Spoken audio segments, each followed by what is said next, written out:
देखा तो उत्तानपाद के मन में बड़ी खुशी हुई कि अगर माताओं में झगड़ा हुआ तो कोई बात नहीं, अगर भाइयों में प्रेम है तो एक दिन माताएं तो मिल ही जाएंगी। प्रमाण रामचरितमानस है।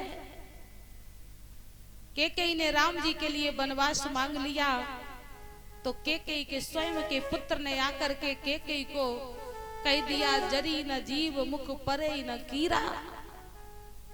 अरे जिस समय तुमने राम जी को वनवास मांगा तो तुम्हारी जीव नहीं कट गई, कीड़े नहीं पड़ गए मुंह में। भरत जी को साधु कहा गया है, लेकिन समाज में किसी ने भरत जी को बुरा नहीं कहा। माता को इतने अपशब्द बोलने के बाद भी, क्योंकि भरत का राम जी से प्रेम था। अगर राम और भरत, माता ने तो राज्य मांग ही लिया था, अगर भरत भी उस राज्य के राजा बन जाते तो भाइयों का प्रेम समाप्त हो जाता और कभी कैकेयी और कौशल्या एक नहीं होती। सुमित्रा भी तो सौत थी, इसने अपने दोनों बेटे कुर्बान कर दिए, एक भरत की सेवा में एक राम की सेवा में। उनमें भी विरोध हो जाता। खुशी हो गई आज उत्तानपाद कि भाई अगर मिले हैं तो माताएं भी मिल जाएंगी। और यही विचार करके उत्तानपाद ने सोचा कि मैं रोज उत्तम को गोद में लेता हूँ, आज ध्रुव को गोद में लेकर के पिता का सुख दूंगा। ऐसा विचार करके उत्तानपाद ने जैसे ही ध्रुव जी को गोद में लिया,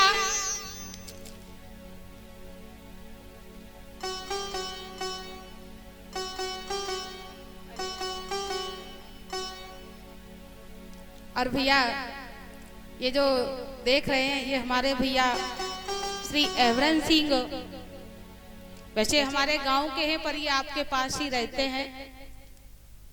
कौन सा गांव है भैया? नंगला पुतु। तो ये यहाँ इस समय निवास कर रहे हैं, है तो हमारे यहाँ के ही भैया ही हैं बड़े। इन्होंने 51 मुद्राओं से सम्मान किया। भगवान से प्रार्थना है जीवन में सुख शांति बनाए रखें। और ये कथा सुनने के लिए आए, बड़े सौभाग्य की बात है भाई। बोले वृंदावन बिहारी लाल की। आज सुनीति ने जैसे ही सुरुचि ने देखा कि ध्रुव को गोद में ले लिया तो सहन नहीं हुआ और ध्रुव जी की बांह पकड़ करके उसे नीचे उतार दिया। ध्रुव जी ने देखा कि अब पिताजी कुछ कहेंगे, उत्तानपाद ने गर्दन नीची कर दी।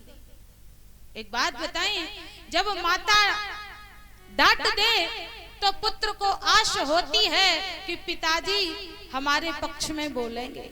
छोटे बच्चों को बड़ी आस रहती है पिता से।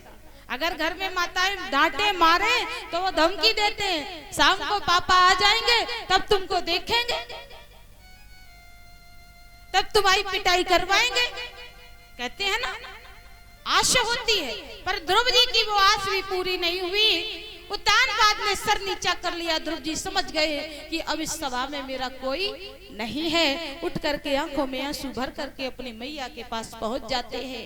गोद में जाकर के बहुत रोए ध्रुव जी। सुनीति ने पूछा, क्या बात है बेटा, क्यों रो रहा है? सारा वृतांत बताया।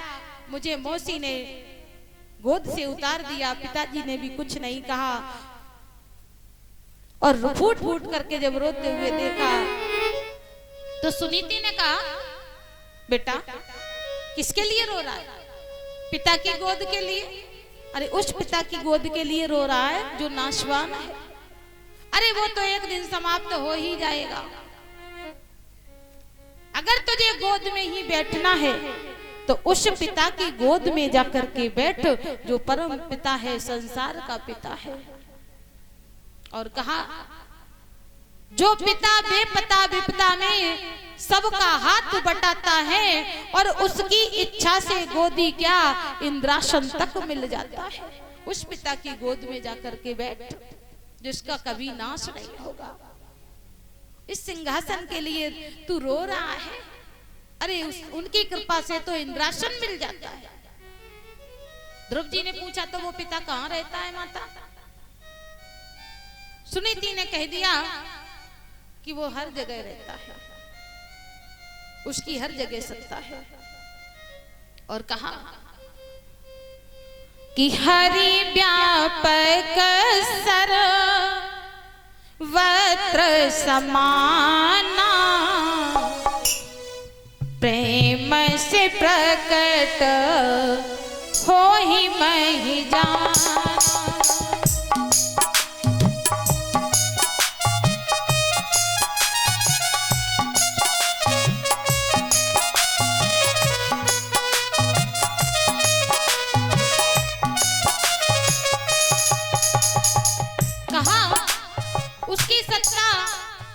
हर जगह है।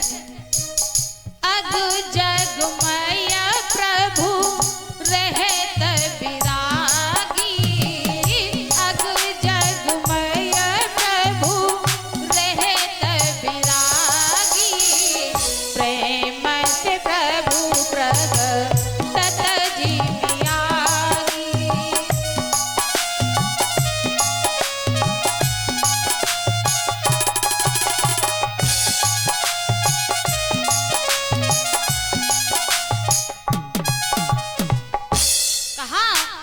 जगमय प्रभु रहत विरागी और प्रेम से प्रभु प्रगटत जिमि आगी। जैसे काठ के अंदर, लकड़ी के अंदर आग छिपी रहती है, लेकिन जब रगड़ लगती है ना तो वह अग्नि काठ से भी प्रज्वलित हो जाती है। आग प्रकट चंदन से होई, कब अतिशय रगड़ करे जब कोई। जब प्रेम की रगड़ लगती है तो वो परमात्मा इस जगह से, इस सत्ता से प्रकट हो जाता है। ध्रुव जी ने कहा ठीक है मैया, तो अब मैं उसी पिता से प्रेम करूंगा, उसी को प्राप्त करूंगा। ऐसा भाव लेकर के आज ध्रुव जी माता से विदाई मांगने लगे। अब सुनीति को